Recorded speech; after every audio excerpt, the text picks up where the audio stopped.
What do you do for fun? That's unfortunately a very popular question when you're trying to get to know someone.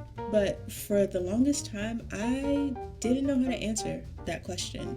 Whenever someone would ask me, I would hear alarms in my head and kind of panic and fumble my way through that question. My go to answers were usually I listen to music or I read. I really hadn't read for fun in a really long time. The homework and the stress put upon reading for assignments really just kind of evaporated all the fun out of reading for me, and that sucks because I was definitely the accelerated reader kid who read tons of books every week. Definitely got my little prize, but at that time, I really didn't know how else to answer that question. And so that began the question of had I forgotten who I was?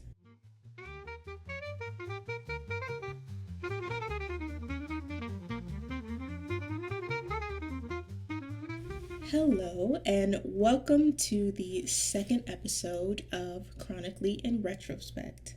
I'm your host, Alexandria Rose, and this topic kind of came up a couple months ago when I saw a video about The Rock. It was an interview, and I can't remember what the interviewer's name was, but he asked The Rock what did he do for fun, because he followed The Rock on social media, and it always looked like The Rock was just project after project after project. And The Rock didn't know how to answer that question. And so it kind of took me back to that time in college where I was asked that question pretty frequently because you're meeting new people all the time.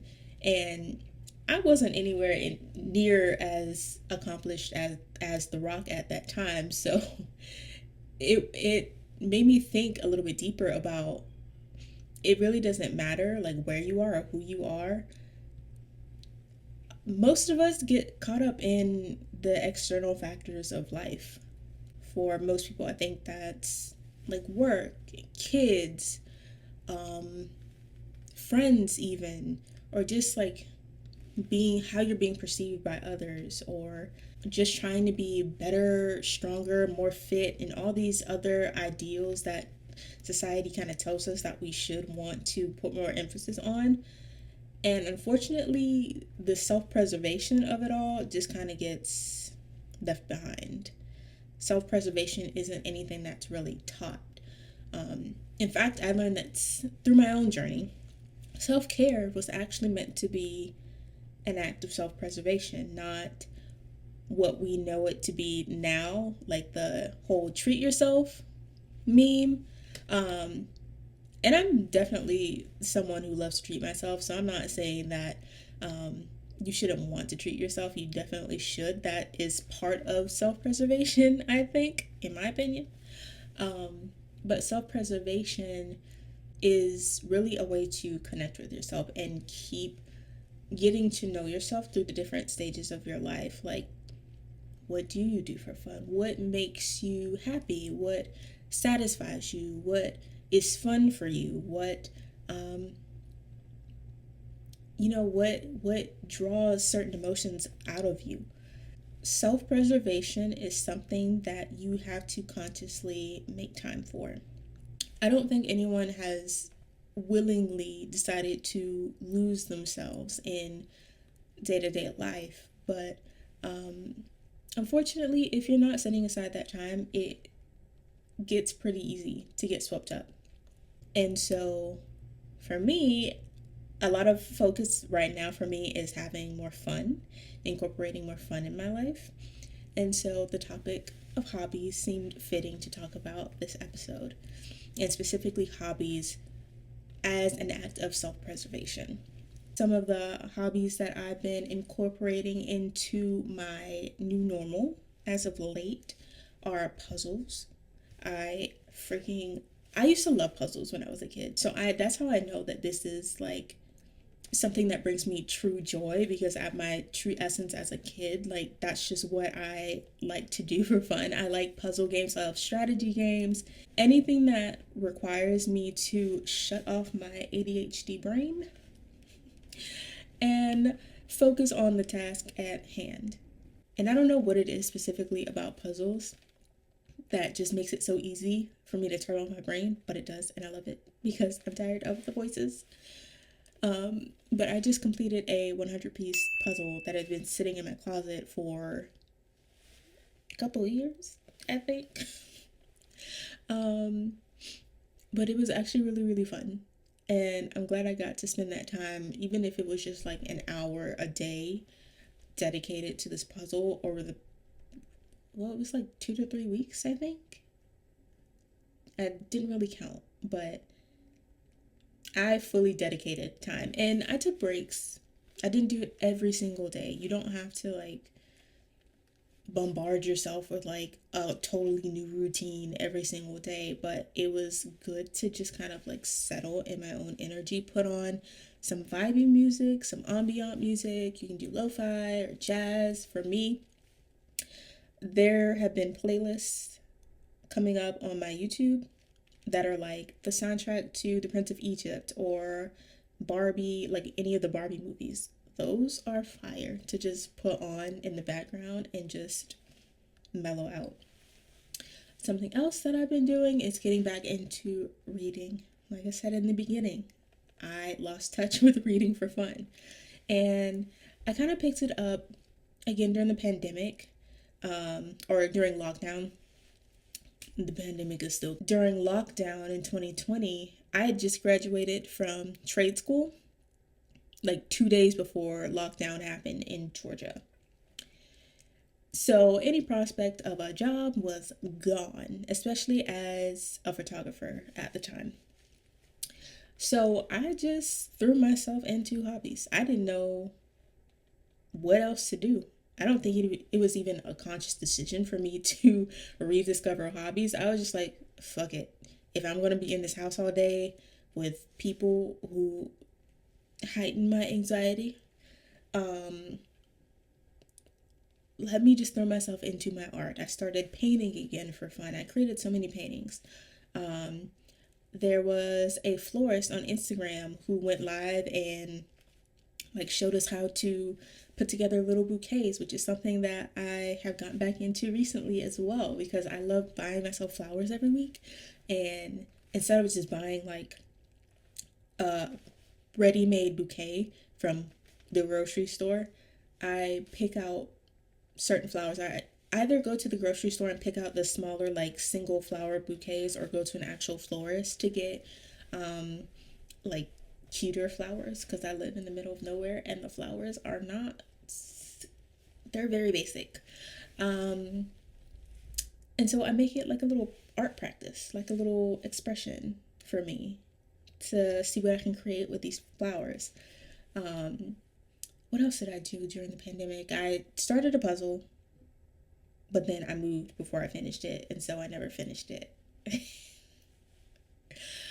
But anyways, that time for me was rediscovering my hobbies that I loved to do when I was a kid, but also discovering new ones. Like that time, as sad as it was for the world, and I'm so sorry if you lost anyone during that time. For me during the pandemic, it was really like a call to stillness and to just pour myself into creations. It sucked that it was during a time where there was so much devastation happening around the world. But when is it not? There's so much going on in the world, which is why hobbies are needed. We need to stay grounded during this time. There's a lot going on, and it's easy to get wrapped up in the rabbit hole of all the devastation that is happening, all the BS that is happening right now. But having these moments of self-preservation, whether it be like 30 minutes or an hour, even 10 to 5 minutes a day, can really help keep you at a steady, stable, grounded inner mood, just I cannot describe how necessary that has been for me over the past 4 or 5 years, really. Um, but other hobbies, like I said, I've been reading. I just finished reading The Love Hypothesis, I think is what it's called. And I'm reading Evelyn Hugo and Her Seven Husbands, or whatever that title is. And I completed 2 audiobooks. Audiobooks, it took me a while to get used to them because I'm definitely a physical book person. But they are helpful because they're the 2 that I just finished, even though I did not like them, they were less than like 2 hours long. So I finished them back to back in a day. Um, but for that, even though I didn't like them, I gave it a try. They weren't my usual um, genres, but for me, like, I love to learn. So the way I saw it was like, let me gain a different perspective. They were from authors of different countries. I'm in the United States. The books that I read were from authors who are French and Irish. And for me, that's still a win. Like, if I'm expanding my perception and like views and point of views, um, especially from other cultures, I love that. So it was still like a win in my book. Um, and I have plenty more to read, audiobooks and actual books that have been sitting in boxes for quite some time.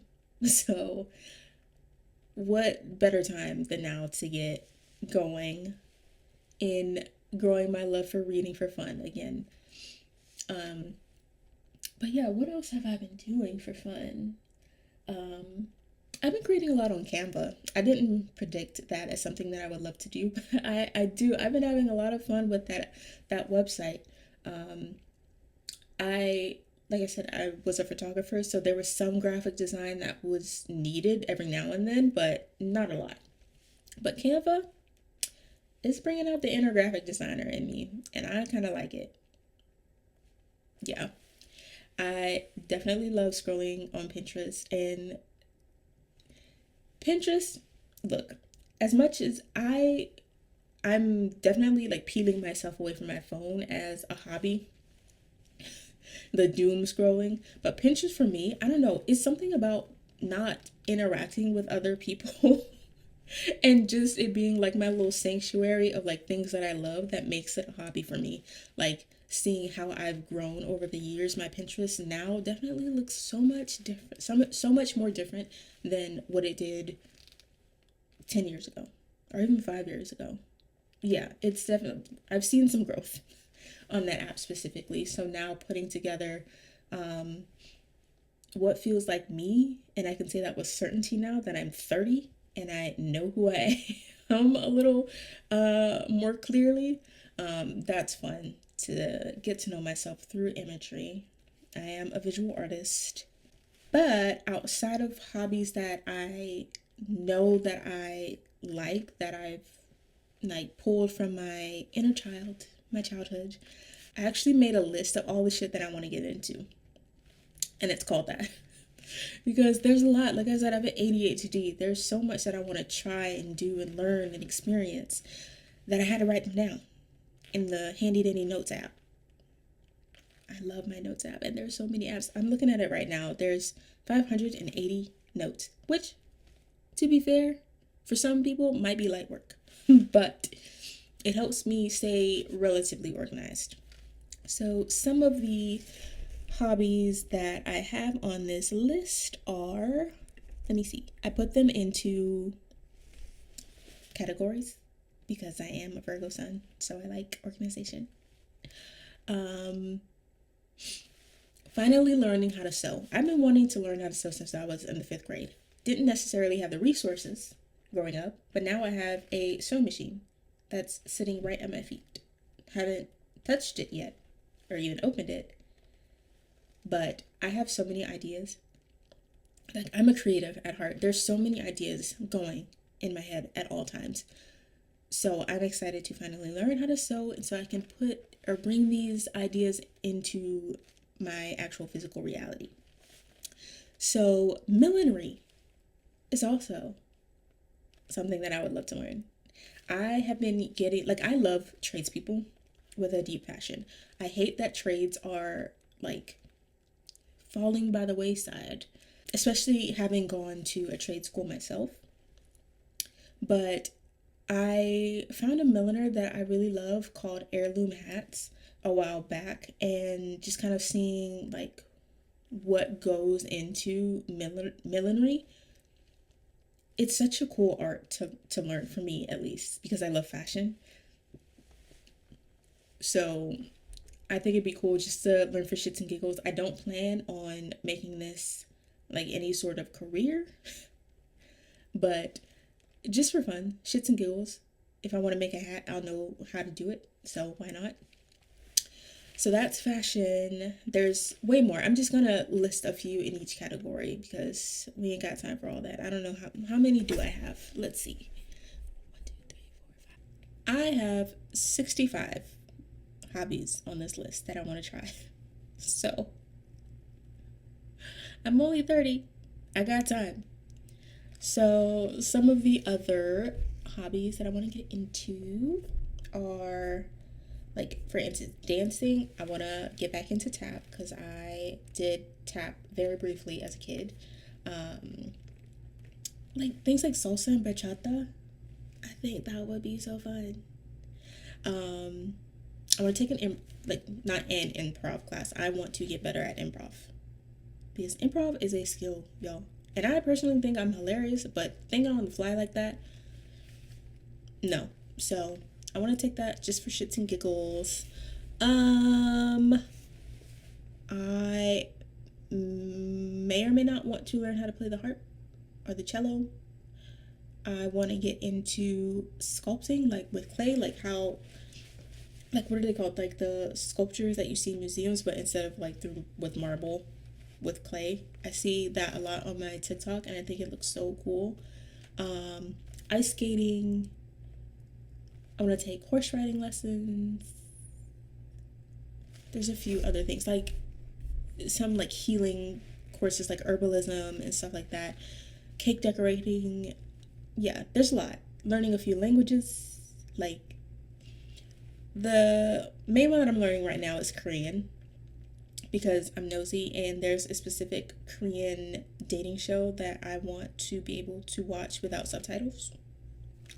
So that's the sole reason why I chose to learn Korean, but I also want to learn Egyptian Arabic.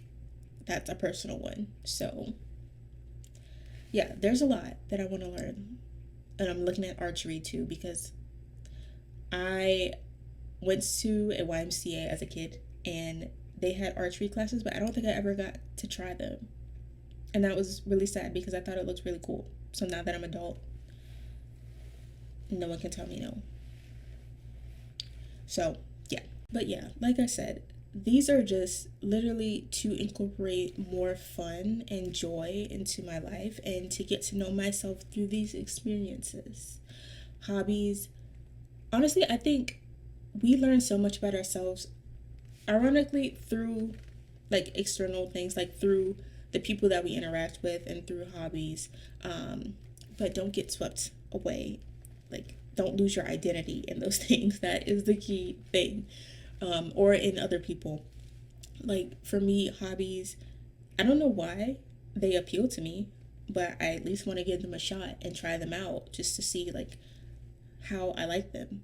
And I'm not going to fall into the trap of perfectionism and suck the fun out of it, which leads to the next theme or topic within this podcast is you don't ever have to be good at a hobby. I think especially if you are a creative, like doing the thing you love as a career feels like, and it is good to do something you love because no one wants to spend 8, 9+ hours a day doing shit that they don't like to do. Like, that is so draining. I've done it. I hated it. And unfortunately, that is a reality for a lot of people. So doing something you love as a career sounds amazing, but when you're tying that to your stream of income and you're relying on that one thing as your stream of income, it sucks the life out of it, and you can get burnt out even if you are doing something you love. So to have hobbies, and to keep them sacred as something that you just do when you need to pick me up, you're just wanting to have a light day, you want just to enjoy something for the sake of enjoying it. I've been seeing a lot of videos of specifically artists talking about enjoying the process, and even that, for me, that's been a theme that has come up in my own journey of self-discovery, is take time to enjoy the process. Like, just feel it out. Just allow, if something doesn't turn out the way you want it to, that's okay. You've learned something about the process. You learned something about yourself. All of these things are good. You don't have to specifically be good at a skill for it to bring you joy. And I think a lot of people forget that when they're just doing something for fun, and they get, I don't know, scared because they think about how they'll be perceived, or they don't want to be cringy, or they don't want to suck at something. it's you're just doing it for fun. And that's like the great thing about hobbies, is that you don't ever have to be good. It's just something that brings you joy. You may not know the reason why it brings you joy. You may not even know why you want to keep doing it if you suck at it. But enjoyment for the sake of enjoyment is so important. Allow yourself to enjoy something without expecting anything more from it. Yeah, I think specifically when it comes to doing something you love as a career, that seems like the most obvious option. I like doing this for X amount of hours a day, so that must mean that's what I'm supposed to do for a career. And that may be true. That may be your purpose in this life, but that's not always the case. Sometimes you may gravitate towards something because it keeps you at a certain energy level to be able to move through life and move through the ups and downs of life with more ease. The hobbies that I've been able to reconnect with as of late, and even the ones that I have yet to experience yet, I just know that allowing myself just to try, to be seen trying, allowing myself to add and incorporate more fun into my day-to-day routine, what I'm calling my new normal, is allowing me to be still and devote more of my energy to myself, which is something that is a very new practice to me, devoting my energy to me in my day-to-day actions. And it's something that I will continue to promote on this podcast, on my platforms. Devote more of your time to yourself, because you deserve it. Why wouldn't you deserve an hour of uninterrupted time to yourself every week or every day if you can? I personally am single with no kids, so I got a lot of free time. But if that is not you, even if it's just a week, like, you don't have to feel guilty about devoting more of your time to yourself by way of fun and relaxation and ease and stillness. Stillness being the key one. Because I think a lot of people, when they have free time, they're trying to run errands, or they're trying to do whatever for other people, allowing others to claim their time,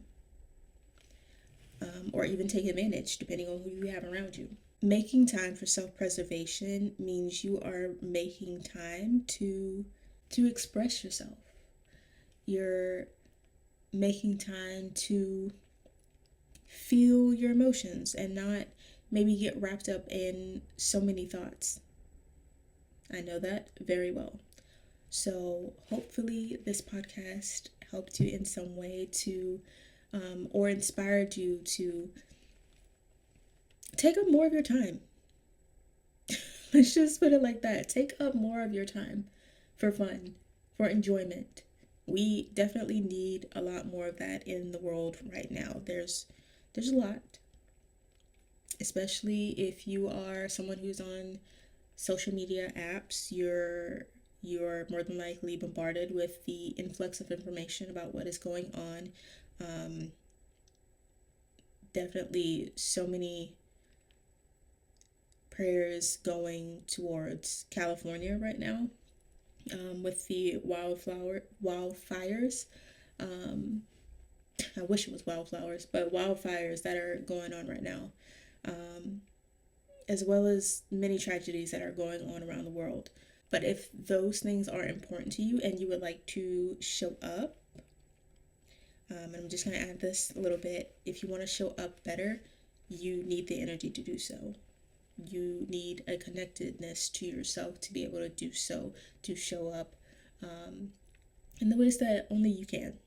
And I think I ended the last podcast episode with this as well, but that is very necessary.